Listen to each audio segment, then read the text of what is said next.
Olá, seja bem-vindo então a esse nosso curso de Fisiologia do Exercício, uma matéria excepcional. Eu sou o Dr. André Lopes, vou ser o guia de você aqui nesse curso sensacional e vamos para o que interessa, que é o conhecimento, né? Então, vamos começar a trabalhar. Então, a Fisiologia do Exercício, ela é uma ciência que ela investiga como que o corpo humano responde e se adapta ao esforço físico. Compreender essas respostas passa a ser fundamental para os profissionais da área da saúde e, claro, da educação física, porque isso vai auxiliar no desenvolvimento de treinamentos, de programas que sejam mais eficazes e mais seguros para os usuários. Nessa nossa primeira aula, nós vamos explorar os conceitos fundamentais e o histórico da área e a importância da fisiologia do exercício na melhoria do desempenho esportivo e na promoção de saúde. Então, seja muito bem-vindo a esse nosso curso e vamos começar a trabalhar. Beleza, então nós vamos começar com os conceitos fundamentais da fisiologia do exercício. Primeiro vamos fazer uma definição. Vamos definir o que é fisiologia do exercício. É o estudo das respostas agudas e das adaptações crônicas dos sistemas corporais ao exercício físico, ao esforço. Qual é o nosso escopo? O que é que ela realmente faz? Ela vai investigar o funcionamento do corpo durante a prática do esforço físico, do exercício físico, e as mudanças que vão acontecer com o treinamento contínuo. Isso traz uma importância absurda. Ela é fundamental para que a gente possa otimizar o desempenho e a saúde em atletas e praticantes recreativos de exercício físico. Vamos começar a trabalhar então agora o conceito de homeostase. Então, a homeostase e o desafio do exercício. Nós aprendemos em fisiologia humana que homeostase é a manutenção do meio interno. Bom, na verdade não é a manutenção, não é uma linha única e contínua, mas sim uma faixa de situações de respostas normais, entre aspas, que nós temos no nosso organismo.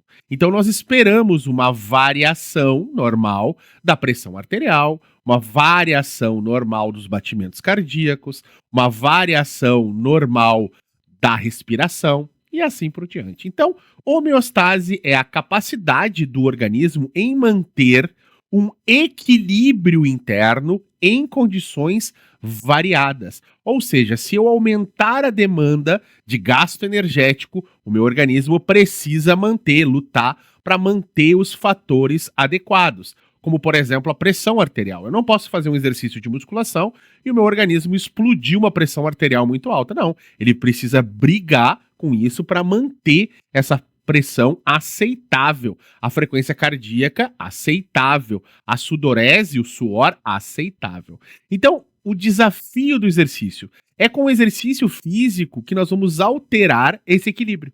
Nós vamos exigir que o nosso organismo ajuste, como por exemplo o aumento da frequência cardíaca e a produção de calor, ele ajuste e se adapte a essas novas demandas. Então isso nos leva ao nosso primeiro processo, que são as respostas agudas ao exercício. As respostas agudas podem ser exemplificadas como, por exemplo, a frequência cardíaca. Há um aumento imediato da frequência cardíaca ao fazer o exercício para suprir uma demanda de oxigênio dos tecidos que estão sendo trabalhados. Quanto maior for a quantidade de tecido trabalhado, quanto maior for a quantidade de músculos exigidos na atividade, maior será a frequência cardíaca. Então nós já temos o primeiro ponto interessante. Quanto mais massa muscular nós envolvermos no exercício, maior será a resposta da frequência cardíaca a essa atividade. O segundo ponto, a sudorese. Então existem mecanismos para regular a temperatura corporal. Como é que nós fazemos isso? Através do suor, da saída da água lá do músculo, que vai transportar o calor que está sendo produzido na maquinária muscular para a superfície da pele, permitindo uma evaporação de água e, por consequência, um resfriamento do nosso organismo. Isso gera um controle de temperatura corporal. Então, a elevação devido ao metabolismo energético, devido à demanda energética que nós temos, que vai ser considerado como intensidade, eu vou explicar isso mais para frente para você, nós vamos ter um aumento dessa temperatura corporal. Quanto maior for o gasto energético da atividade, maior será a temperatura corporal interna.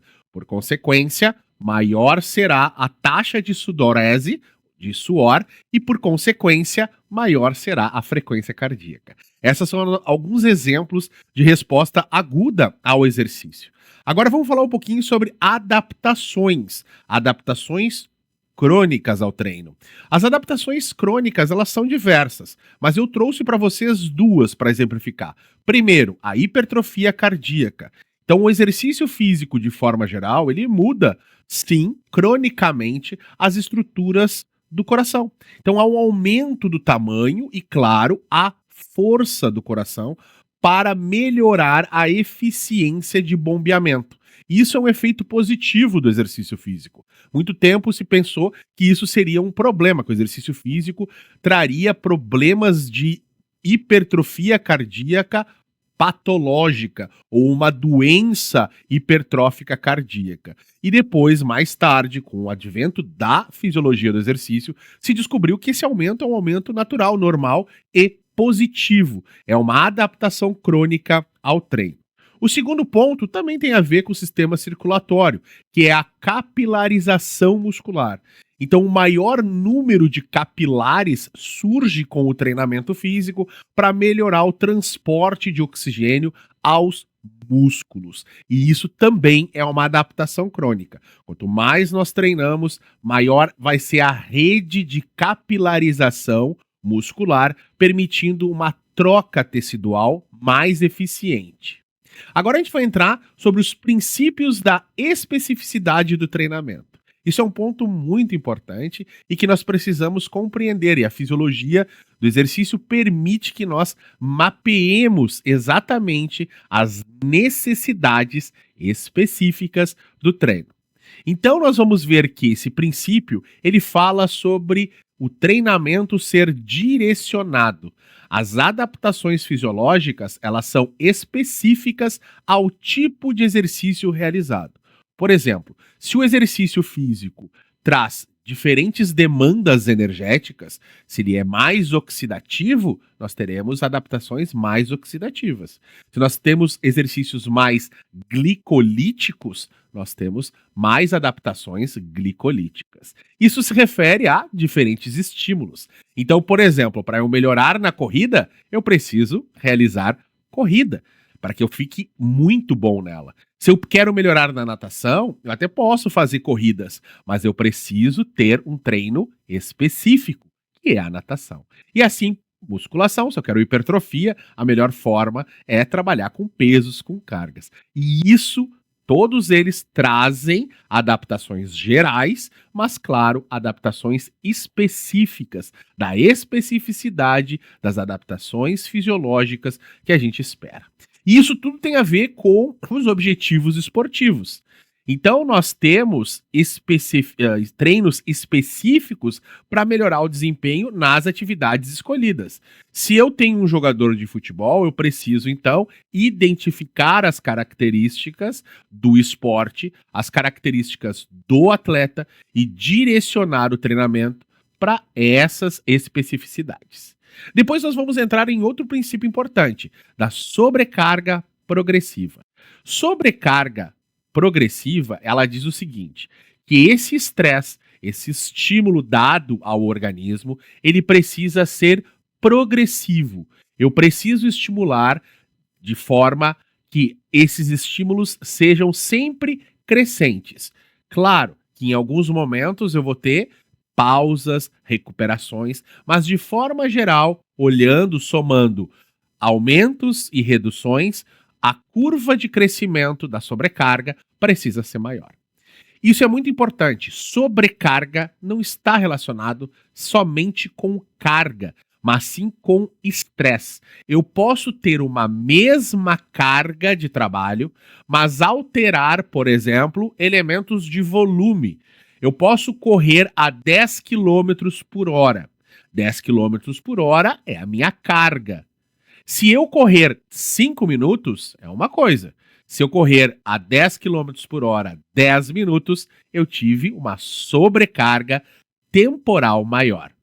Então isso é extremamente importante. O estímulo inicial, o início do treinamento com intensidades que sejam progressíveis. Então eu vou treinar com intensidades moderadas, salve algumas exceções quando o atleta ou o sujeito está abaixo do nível mínimo esperado do ponto de vista de atividade física, de condicionamento físico. Aí eu posso começar com atividades mais baixas ainda.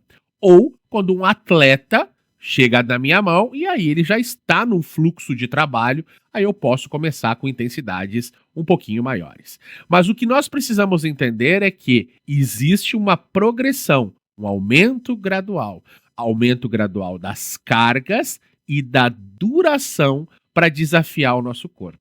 Então, sobrecarga tem a ver com carga e duração que essa carga fica em contato com o nosso organismo. E claro, sem dúvida nenhuma, a continuidade. Adaptar o estímulo para manter o progresso constante. Nem que em alguns treinos eu precise regredir, mas sempre pensando em aumentos progressivos no patamar quando eu olho todo o processo. Que nem um de gráfico de bolsa de valores. Tem altos, tem baixos, tem altos, tem baixos, mas o interessante, o importante é que no final, ao longo do tempo, sempre haja um crescimento progressivo. Agora nós vamos para a individualidade biológica. Nós sabemos que os seres humanos, eles são geneticamente diferentes. Eles apresentam características genéticas diferentes. Alguns respondem mais fácil ao treino, outros respondem menos fácil ao treino. E eu preciso identificar essas individualidades para conseguir fazer um treino o mais personalizado possível. Então essa variação de resposta, cada organismo responde de forma única ao mesmo estímulo de exercício. O que isso significa? Se eu prescrever 3 séries de 10 repetições de um exercício que você escolha, algumas pessoas vão melhorar, outras pessoas não vão ter resposta e algumas pessoas podem até mesmo piorar. E isso está diretamente relacionado a fatores genéticos, que influenciam o grau de adaptação e a progressão dos resultados. Não espere que a curva de progressão de força, de potência, de resistência, de emagrecimento, de hipertrofia vai seguir na velocidade igual para todas as pessoas. E isso traz a importância do treinamento físico, que é a personalização que é necessária para otimizar os resultados e, claro, evitar lesões, evitar abandonos, fazendo com que a pessoa tenha vontade de treinar. Então, isso está diretamente relacionada com a relevância da fisiologia do exercício e na ciência do esporte.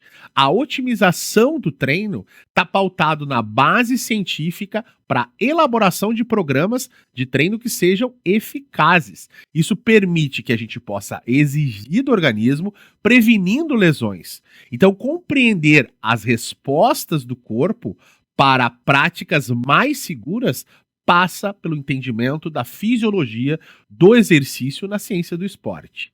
E isso vai fazer com que a gente tenha sempre melhorias do desempenho. E é a aplicação dessas descobertas da fisiologia do exercício que aprimoraram nos últimos 50 anos os resultados esportivos que nós temos por aí. Então, esse foi o nosso primeiro módulo, nosso módulo introdutório sobre fisiologia do exercício e ciência do esporte. Eu te vejo no próximo módulo para a gente discutir mais coisas referentes à fisiologia do exercício.